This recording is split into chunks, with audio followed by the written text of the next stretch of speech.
Yeah, we've been here in Kemah since 2008, and then all of a sudden we have this giant change in our bill. John Bowen runs a company called Elite Diesel Services in Kemah. They work on engines inside this large metal building on Anders Lane. If something goes wrong here, it's the Kemah Volunteer Fire Department that will come first. To help pay for that safety, a fee is put on the water bill.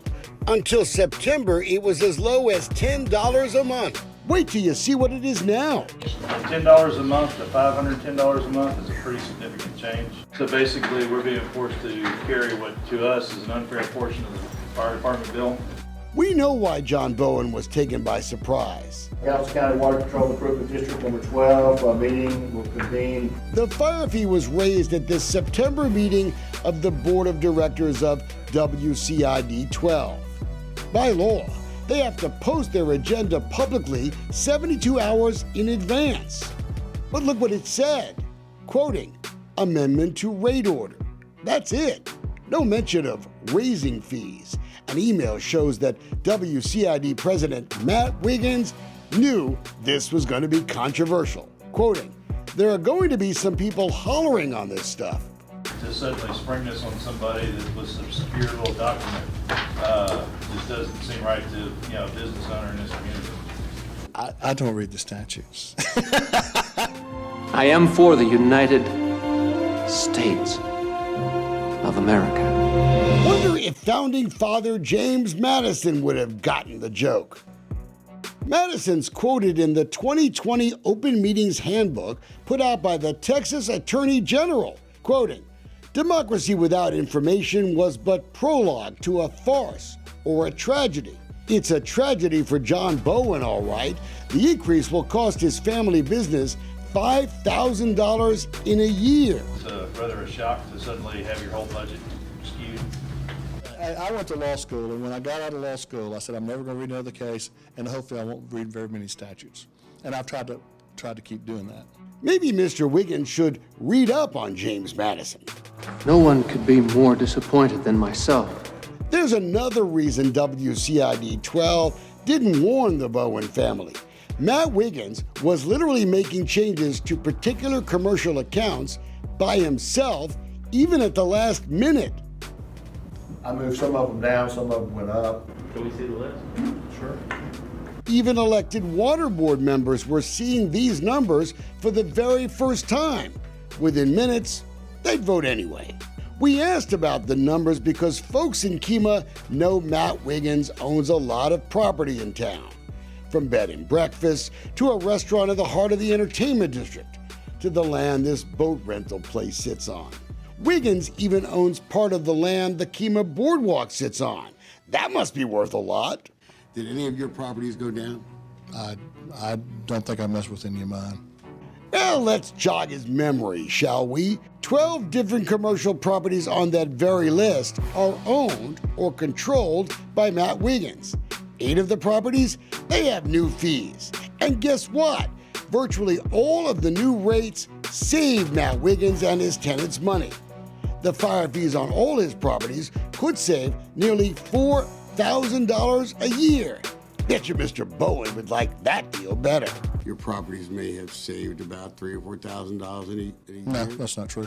Want to see a big red flag? The water billing company used by the city of Kemah obviously pays special attention to Mr. Wiggins' accounts. Check out this email, quoting, the account is now in Matt Wiggins' name. Do we still want to increase the fee? We found out what property Wiggins owns by looking through tax records, but folks like John Bowen had a right to know about potential conflicts of interest before a vote. And it's clear Matt Wiggins is the guy calling the shots. That's why we asked WCID to show us the financial disclosure forms Wiggins signs. But there isn't one. Do the board members have to disclose what properties they own? Do they have to recuse from voting on anything that would affect their property? I recuse all the time. In fact, I hardly ever vote. This goes into effect tonight, before our October billing. That's funny. We never heard the word recusal mentioned once that night in September. Listen, do you? Those in favor, signify by saying aye. Aye. Those opposed by nay. The minutes of that September meeting may be another ethical problem for Wiggins. You voted on the fire thing.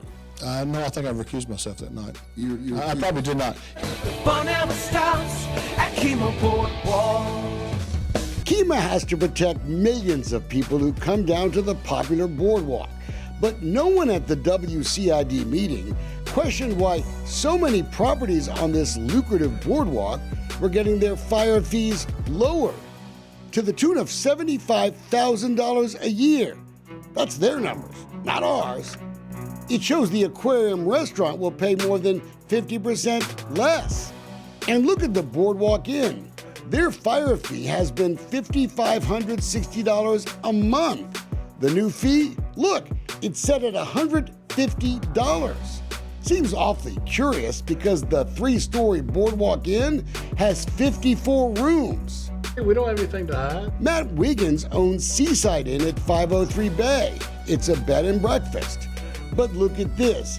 It's listed by WCID as a residential property, and homeowners just pay $10 a month. Wiggins owns this property on 7th Street. It's clearly a business, but it's listed as residential too, saving money on fire fees and also the cost of drinking water.